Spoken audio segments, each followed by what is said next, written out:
Hello friends, आप सभी का स्वागत है हमारे एजुकेशन विद साहिल जम। तो दोस्तों, आप लोग कैसे हैं? आई होप कि आप लोग अच्छे ही होंगे।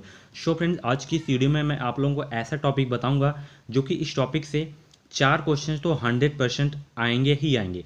फ्रेंड्स, ये जो चैप्टर है उपन्यास, नाटक और कहानी एंड रचना के चैप्टर हैं, इन चारों में से आपको एक एक क्वेश्चंस जरूर मिलेंगे कि ये उपन्यास किसकी है, ये नाटक किसकी है, ये कहानी के कहानीकार कौन है। ठीक है, तो इस तरह के क्वेश्चंस आपको देखने को मिलेंगे। एक क्वेश्चन तो आपको जीके में मिलेगा, ठीक है। उसके बाद 3 क्वेश्चंस आपके जो हैं वो हिंदी में देखने को मिलेंगे। तो जितना मैं इस वीडियो में करवाऊंगा, टोटल जो है 25 हैं। नाटक और कहानी, उपन्यास और रचना टोटल 25 हैं। अगर आप लोग इन 25 को याद कर लेते हैं तो गारंटी के साथ कहता हूँ मैं, एक भी बाहर इससे नहीं आएगा, क्योंकि मैं अपने इससे हाथ से बनाया है। जो जो इंपॉर्टेंट हैं, एग्जाम में पूछे जाने की संभावना रहती है या बार बार रिपीट होते हैं, उन्हीं को मैंने इसमें शामिल किया है। तो चलिए स्टार्ट करते हैं। सबसे पहले हम रचना को देखते हैं। तो सबसे पहले रचना है हमारी बीजक। तो यहाँ पे आप लोग इस तरह से कॉपी में अगर आपको नोट करना है तो रचना एक तरफ डाल दीजिएगा, उसके बाद रचनाकार, ठीक है। उसके बाद सबसे पहली रचना है हमारी बीजक। तो ठीक है, बीजक के रचनाकार कौन है? कबीरदास, ठीक। उसके बाद पद्मावत और आखिरी कलाम, वेरी वेरी मोस्ट इंपॉर्टेंट है ये। पद्मावत और आखिरी कलाम, ये किसके, ये रचना के रचनाकार कौन है? मलिक मोहम्मद जायसी।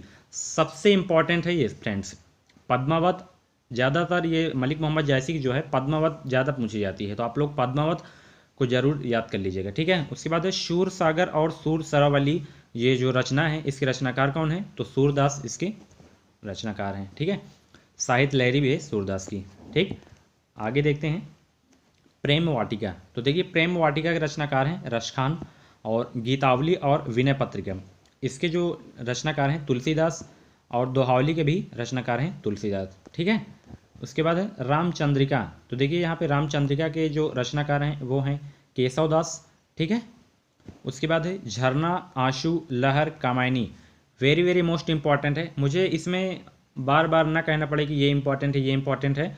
आप लोग 25 तो याद ही कर सकते हैं ना। 4 क्वेश्चंस आने हैं और 8 नंबर आपके बनने हैं, तो आपका सॉलिड हो जाएगा और इसी 25 में से आपका पूछा जाएगा, ठीक है। तो झरना, आंसू, लहर, ये तो हाई स्कूल से आप लोग पढ़ते चले आ रहे हैं, जयशंकर प्रसाद की है, ठीक है। उसके बाद है रश्मि और नीरजा। ये भी बहुत इंपॉर्टेंट है। रश्मि और जो रचना है, नीरजा के रचना है, इनके रचनाकार कौन है? महादेवी वर्मा, ठीक। उसके बाद है मधुशाला, बहुत ही इंपॉर्टेंट है। हरिवंश राय बच्चन इसके रचनाकार हैं। अगर हरिवंश राय की जो एक रचना है, ज़्यादातर जो एग्ज़ाम में पूछी जाती है मधुशाला, बहुत, अगर एग्ज़ाम में इनकी रचना पूछी जाती है तो मधुशाला ज़्यादा चांस रहता है। तो मधुशाला हरिवंश राय बच्चन की रचना है और मधुबाला भी है, ठीक। उसके बाद अंधा युग और 7 गीत। तो इसके जो रचनाकार हैं धर्मवीर भारती, ठीक। तो यहाँ थी, अब हम डिस्कस किए थे अभी रचना और रचनाकार के बारे में, ठीक। अब हमारा आ गया है उपन्यास और उपन्यासकार, ठीक। तो यहाँ पे आप लोग देख सकते हैं उपन्यास में अब हम लोग आ गए हैं। गबन और कर्मभूमि और गोदान और मंगलसूत्र, ये जो उपन्यास हैं इनके उपन्यासकार कौन है? तो प्रेमचंद इनके उपन्यासकार हैं। उसके बाद कंकाल, तितली, इरावती, इनके उपन्यास कौन है? जयशंकर प्रसाद, बहुत इंपॉर्टेंट है सारे।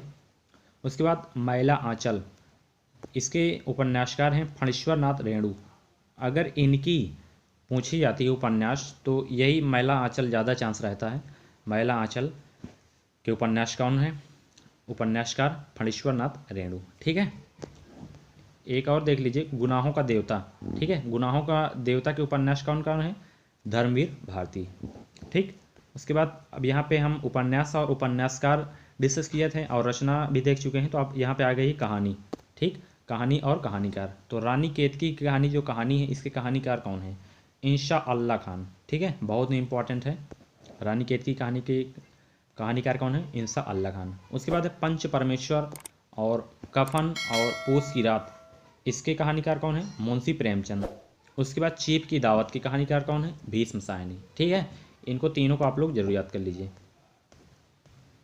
आगे है आपका नाटक आ गया एंड नाटककार, ठीक है। तो भारत दुर्दशा के जो नाटककार कौन है? प्रताप नारायण मिश्र। अंधा युग के धर्मवीर भारती। उसके बाद हल्ला बोल, ये भी बहुत इंपॉर्टेंट है, विजय तेंदुलकर की नाटक है। एंड हल्ला बोल विजय तेंदुलकर की है, ठीक है ना। नेक्स्ट, पृथ्वीराज रासो के रचनाकार कौन है, सॉरी नाटककार, तो चंद बरदाई। बहुत इंपॉर्टेंट है ये वाली, पृथ्वीराज रासो के रचनाकार कौन है, चंद बरदाई। और चिंतामणि के रचयिता कौन है, रामचंद्र शुक्ल। और पंच परमेश्वर के लेखक कौन है, प्रेमचंद। ये मैंने अलग से वन लाइनर के रूप में लिख दिया था, तो इनको आप लोग तीनों को जरूर याद कर लीजिए, बहुत इंपॉर्टेंट है। पंच परमेश्वर के लेखक कौन है, प्रेमचंद। तो ये थी 25 उपन्यास और रचनाकार, कहानी, ठीक है, नाटक। तो इनको आप लोग अच्छे से कॉपी में नोट कर लीजिए, इन्हीं में से आपको एग्ज़ाम में देखने को मिलेगा।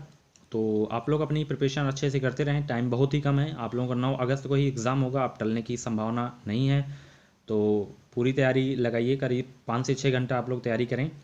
अगर आप लोग किसी भी प्रकार की डाउट हो रही तो नीचे मेरा व्हाट्सअप नंबर, आप हमसे कोई भी जानकारी ले सकते हैं। तो चलिए फ्रेंड्स, मिलते हैं नेक्स्ट वीडियो पे, तब तक थैंक्स फॉर वॉचिंग। अगर अभी तक आप हमारे चैनल को सब्सक्राइब नहीं करें तो प्लीज़ चैनल को सब्सक्राइब करें, ठीक है ना।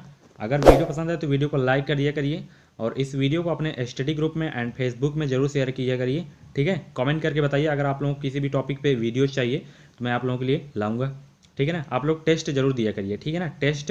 एंड अगर आप लोग जीके की सीरीज़ देखना चाहते हैं तो मैं 800 क्वेश्चन की जीके की सीरीज़ बनाया था, उसमें मैंने पूरा लुसेंट का निचोड़ बनाया था, यानी कि 800 क्वेश्चन थे। अगर आप लोग कोई बुक्स पढ़ चुके हैं तो अगर आप लोग उन सारे क्वेश्चन को देख लेते हैं तो आपको उसी में से ज़्यादा से ज़्यादा क्वेश्चंस देखने को मिलेंगे।